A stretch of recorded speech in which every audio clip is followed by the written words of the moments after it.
हाँ, ये जो पहला डाउनग्रेड है ना, ये इशारा है कि नंबर अच्छे नहीं। वो डर क्लियरली स्क्रीन पे फ्राइडे को विजिबल था। तो डिबेट दरअसल 50 का नहीं है, 50-50 या 50-25 का है ना, ये ज्यादा प्रोमिनेंट डिबेट है। ये जो इंडिया वाला वर्सेस चाइना वाली बात है, इस पे पहले बात कर लेते हैं। हाँ। क्योंकि ये मैं भी पिछले एक महीने से इसको पॉइंट कर रहा हूँ कि ये एक बड़ा रिस्क बनता है। अच्छा आशीष, इशू पता है क्या है? इशू सारा ये है कि क्या चाइनीज मार्केट आज अंडर वैल्यूड हुई है? नहीं, वो एक्चुअली एक महीने पहले ज्यादा अंडर वैल्यूड थी। एक महीने में तो 20% का मूव आ चुका है चाइनीज मार्केट में।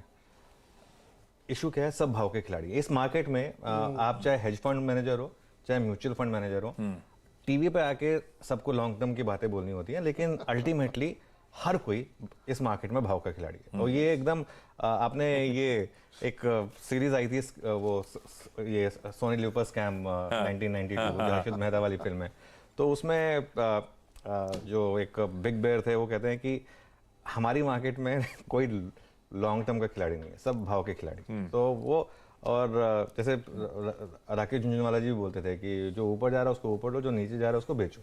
बहुत सिंपल मार्केट का फंड है। इस समय चाइना ऊपर जा रहा है, इसके लिए आप सब चाइना पे दांव लगा रहे हैं।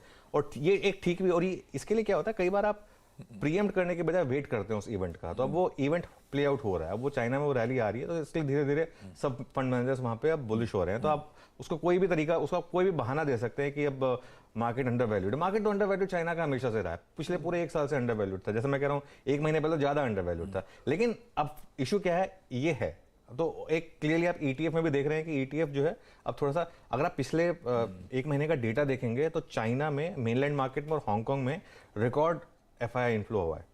हमारी मार्केट में इस पूरे महीने आपने देखा ही है कि वो सेलिंग हुई है एफआईएस की। तो वो तो एक मार्केट के लिए अब एक रिस्क फैक्टर बन गया है। लेकिन हमारी मार्केट वैसे एफआईएस से ज्यादा डोमेस्टिक मार्केट प्लेयर्स चला रहे हैं, तो इसके लिए अब इतना फर्क नहीं आएगा। ग्लोबल मार्केट्स में मैं जो एक चीज पर नजर रख रहा हूँ वो है डॉलर इंडेक्स। डॉलर इंडेक्स अब आ गया अपने 200 डे सिंपल मूविंग एवरेज पर, और एक बड़ी रैली के बाद अगर एक 200 डे मूविंग एवरेज पर ना टिके, सपोर्ट ना ले, तो बहुत बेरिश होता है। तो अगर यहाँ से बहुत एक मेक और ब्रेक जोन में हम 105 का ही 200 डे मूविंग एवरेज है, 105 पर हम खड़े हैं यहाँ पे।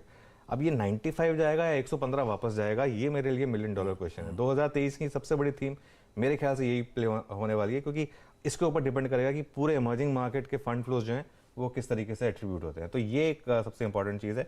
10 ईयर यील्ड भी थोड़ी सी बढ़ी है इन्फ्लेशन डेटा, और वो थोड़े से ये फेड की मीट से पहले। लेकिन फिर वही बात कि क्रूड वापस नीचे जा रहा है, तो हमारी मार्केट एक इस पर लैच ऑन कर रही है, और खासतौर से बैंक निफ्टी क्लियरली इस पर लैच ऑन कर रहा है कि अगर ब्रेंट 70s में आया, मान लो 70 के भी नीचे आया अगर, तो हमारे मैक्रो के लिए बहुत पॉजिटिव होगा। इसके लिए शायद मार्केट इस पर फोकस कर रहा है। तो काफ़ी मूविंग पार्ट्स हैं इस समय मार्केट में, और आप वन वे कॉल नहीं ले सकते इस मार्केट में, आपको निम्बल फुटेड रहना पड़ेगा बेसिकली। निम्बल फुटेड रहना पड़ेगा, एक तरफा कॉल ना लें। जैसा बाजार का बिहेवियर आ रहा है उस तरह से अपनी स्ट्रैटेजी को रिविजिट करें, बदलें। और कच्चे तेल की कोई बात हुई तो एक आर्गुमेंट ये भी है कि कच्चे तेल में इस तरह का मीनिंगफुल फॉल के बावजूद पिछले हफ्ते भारतीय बाजार चल नहीं पाए, पर हो सकता है उस कच्चे तेल के फॉल के चलते भारतीय बाजार संभल पाए हो, क्योंकि कॉन्फ्लिक्टिंग वो डेटा पॉइंट्स थे। एक तरफ कच्चा तेल करेक्ट हो रहा था, दूसरी तरफ कोई गवर्नर साहब आके थोड़ी सी हॉकिश कमेंट्री का तड़का दे देते हैं, ग्लोबल स्लोडाउन का खतरा बन जाता है सामने। इन सब के बीच में हमने वीक ऑन वीक कंसोलिडेशन ही करा है। सेटअप है कैसा? पिछले हफ्ते के एफआईडीआई के आंकड़े प्लीज एक बार स्क्रीन पे रखिएगा। वो एफआईज की तरफ से कंटिन्यूस सेलिंग चलती हुई पिछले हफ्ते 4,300 करोड़ रुपए की बिकवाली, वो तो ऑलमोस्ट सारा का सारा 3,700 करोड़ रुपीस के आसपास डीआईज ने अब्सॉर्ब कर लिया। पर वो जो वीकनेस है वो डिफरेंशियल के चलते। कैसा सेटअप बन रहा है? देखिए, सेटअप अगर आप एक नॉर्मल जो मेरा एक व्यू रहता है उससे जाएं तो आज शायद आपको एक अच्छी बाय ट्रेड मिलेगी, क्योंकि निफ्टी है 20 डे सिंपल मूविंग एवरेज पर, और पुट कॉल रेशियो है 0.76 पर।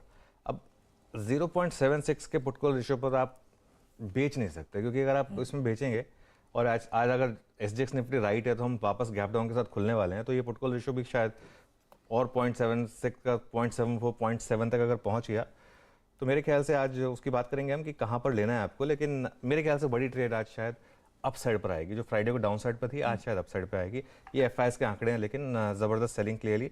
इनफैक्ट दिसंबर में 5,657 करोड़ का उन्होंने सेलिंग की है। सिर्फ एक दिन बाइंग थी, उसके अलावा बाकी सारे दिन सेलिंग थी। अच्छा, एक जो इंटरेस्टिंग चीज़ हुई है वो हुई है एफएनओ में। एफएनओ में मार्केट जो है अब काफ़ी हल्का हो गया है, और ये देखिए आशीष, ये एक चीज़ आप नोटिस करेंगे, एफआईएस जब भी एक सीरीज स्टार्ट करते हैं इतनी लॉन्ग पोजीशन के साथ मार्केट नहीं चलता है, और एफआईएस जब स्टार्ट करते हैं मैसिव शॉर्ट पोजीशन के साथ मार्केट अच्छा चलता है। तो एक ये हम थोड़ा सा एफआई डेटा पर ध्यान कॉन्ट्रा की तरह से देखते हैं। मैं तो इसको पूरा का पूरा एक कॉन्ट्रा डेटा मानता हूं। जब शिखर पर एफआईएस का लॉन्ग पोजीशन था 75%, अब आ गया 58%, और अब अगर आप देखें तो अब वो लोग सेलिंग कर रहे हैं। फ्राइडे को उन लोगों ने इतनी कॉल बेची है, फ्राइडे का ऑप्शन डेटा लेकर आइए, 2,32,500 कॉल बेची है उन्होंने, और पुट बेचे हैं सिर्फ 68,500।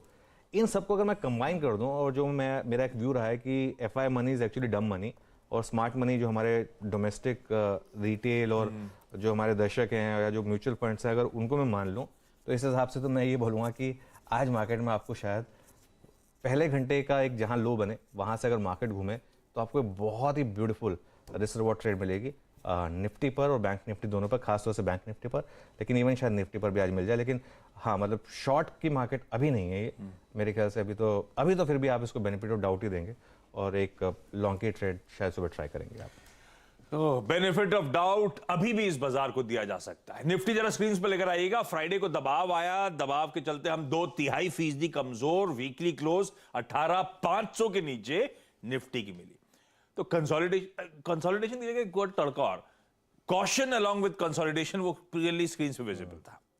अब सेटअप कैसे, जब आप कह रहे हो अभी भी खरीदारी करने का मन, तो कितना मीनिंगफुल डिप, कहां तक का रिस्ट्रिक्टेड फॉल, किन लेवल्स को वॉच आउट करना है? आज बहुत सिंपल है, आज लेवल्स लिख के ट्रेड करना है आपको। अच्छा, लेवल्स निफ्टी के लिखने हैं लेकिन ट्रेड बैंक निफ्टी का लेना है। फिर वही बात, क्योंकि बैंक निफ्टी में वो लेवल्स आप मेंटेन नहीं कर पाएंगे। निफ्टी के लेवल्स, निफ्टी कहाँ ओपन हो रहा है, 2 लेवल्स वॉच आउट करना है आशीष। पहला है 20 डे एक्सपोनेंशियल मूविंग एवरेज 18,455। मुझे लग रहा है कि हम शायद वहीं ओपन होंगे, और अगर वहाँ ओपन हुए हम 18,450, 18,455 ब्यूटीफुल बाय जोन है वो। और एक फ्राइडे का लो है 18,410, वो एक स्टॉप लॉस। और ऑब्वियसली 18,410 का मतलब है 18,380-90 तक आप एक बार देखेंगे कि वो प्रोटेक्ट हो रहा है कि नहीं हो रहा है। ऐसा नहीं है कि 18,410 का मतलब 18,409 पे या बाहर हो गया। 18,380-90 बेसिकली मोटा मोटी 20 पॉइंट अगर आप दें तो 18,455 से 18,410 के बीच में वो एक्यूमुलेशन जोन है। फिर बोलूँगा कि ये अगर जोन मिलता है आपको तो ये राइट जोन नहीं शॉर्ट करने, क्योंकि आशीष अगर ये प्रोटेक्ट नहीं हुआ मार्केट में क्लोजिंग बेसिस पर, तो मार्केट आपको एक बहुत लंबी पोजिशनल शॉर्ट ट्रेड देगी। तो उस पर फोकस करिए। फिर जैसा हम थर्सडे को डिस्कस कर रहे थे, थर्सडे को मार्केट ने थोड़ा सा इंडिकेशन दिए थे आपको एक नियर टर्म शॉर्ट्स के, लेकिन राइट नाउ वो शॉर्ट का जोन नहीं है।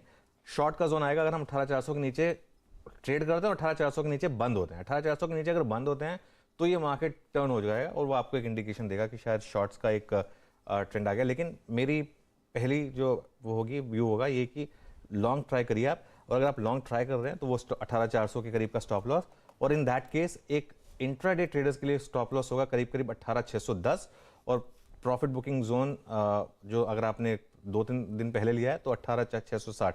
इन दोनों लेवल्स का मैं आपको सिग्निफिकेंस बता दूं, 18,610 क्योंकि 18,500 की कॉल में जबरदस्त कॉल राइटिंग है, 18,610 तक वो कॉल राइटर सेफ है, तो 18,610 पर मुझे लग रहा है थोड़ी प्रॉफिट टेकिंग आएगी। 18,660 क्योंकि वो फ्राइडे का भी इंटरडे हाई था, और उस 2 दिन पहले वेडनेसडे का भी इंटरडे हाई करीब करीब 18,669 पर प्लेस था।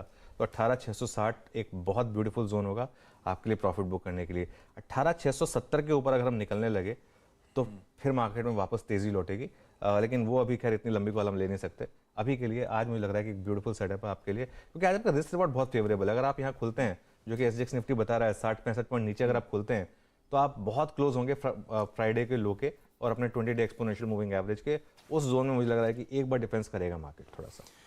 बहुत बढ़िया। वो जो एक ग्रिड दिखा रहे डायरेक्टर साहब शुरुआत में, दरअसल वो जैसे हमने कहा last to last week Nifty में 1% का नहीं, ग्रिड जो आप पहले दिखा रहे थे वीक ऑन वीक निफ्टी की चार्ट, तो 1% चले थे, तो पिछले हफ्ते 1% गवा दिया। वे बिल्कुल कंसोलिडेट करते हुए दायरे में सिमटते हुए भारतीय बाजार नजर आएंगे। अच्छा, पिछले हफ्ते का निफ्टी बैंक लेकर आइएगा। निफ्टी बैंक अभी भी कमान संभाला हुआ है, 1.25% के gains last week Nifty bank में, रोज रिकॉर्ड उच्चतम स्तर जड़ता हुआ, और वो HCLT की वार्निंग के बाद और डोमेस्टिक स्टोरीज पे भरोसा बढ़ रहा है शायद स्ट्रीट का। बिल्कुल। कैसा प्लेस्ड है भाई बैंक्स? तो मैं बैंक निफ्टी में आज लेवल्स नहीं दूंगा, क्योंकि बैंक निफ्टी के लेवल्स देना बहुत इम्पॉसिबल टास्क है। लेवल्स मैं फिर कह रहा हूँ आप वो निफ्टी के मेंटेन करिए अपनी स्क्रीन पर, लेकिन ट्रेड लीजिए बैंक निफ्टी में। बैंक निफ्टी ने फ्राइडे को भी ऑल टाइम हाई लगाया, और आप लास्ट के आधे घंटे का चार्ट देंगे बैंक निफ्टी में तो वो जो डिप आई, डिक्लाइन आई, वो ब्यूटीफुली बाय की बैंक निफ्टी ने। तो फर्म एक बाय ऑन डिप्स मोड है बैंक निफ्टी का, और आज अगर एक डिप मिलता है मेरे ख्याल से शुरू में ही, तो एक आपको एक अच्छी अपॉर्चुनिटी मिलेगी, क्योंकि ब्रेंट क्रूड का जो एक डिक्लाइन है उस पर निफ्टी बैंक क्लियरली फोकस कर रहा है। निफ्टी बैंक में बड़ी ट्रेड आपको डिप्स पर बाय करने पर ही आ रही है। और वो जो 44,000 का मेरा एक अनफिनिश्ड बिजनेस है ना आशीष, मैं बहुत टाइम से जो कह रहा हूँ कि 44,000 स्क्रीन पर दिखेगा आपको एक बार बैंक निफ्टी में इसी साल, वो मेरा अभी भी व्यू है कि एक बार 44,000 आपको दिखेगा बैंक निफ्टी में। और आज देखिए चाइना भी थोड़ा वीक हुआ है, तो हो सकता है कि थोड़ा मार्केट, इंडियन मार्केट में वापस थोड़ा सा एक बाइंग आए लोअर लेवल पर। तो मेरी आज बिग कॉल यही है कि आज शायद आपको बैंक निफ्टी में वापस डिप्स पे बाय का मौका मिलेगा, और एक fresh all time high bank Nifty में आज भी लगेगा। इंट्राडे बेसिस पर भी हो सकता है, क्लोजिंग बेसिस पर भी मिल जाए। लेकिन अगर आप कोई भी ट्रेड ले रहे हैं तो वो जो स्टॉप लॉस मैंने निफ्टी के सजेस्ट किए वो करस्पॉन्डिंग लेवल बैंक निफ्टी के भी आपको मेंटेन करने होंगे फिर। बहुत बढ़िया, ये हो गई निफ्टी बैंक की आज की स्ट्रैटेजी। अब आवाज का मॉर्निंग पैनल आप लोगों की स्क्रीन्स पर आएगा। सबके सब जुड़ते हुए मंडे की सुबह आप सबको गुड मॉर्निंग। और अच्छा, शुरुआत करूं उससे पहले गाबा सर, ये वर्ल्ड कप फाइनल के लिए ऑटर्स क्लब कुछ तैयारी नहीं कर रहा है कि बड़े पर्दे पे हमें बुलाने की? जरूर करते हैं, बिल्कुल करते हैं। मेरे ख्याल से कल भी सैटरडे को भी कुछ मैच था, मुझे समझ में तो नहीं आ रहा था, मैं नहीं देखा था क्योंकि थोड़ा बिजी था मैं। लेकिन जरूर करते हैं, आपको आना है तो जरूर बताइए मुझे, I will definitely do it.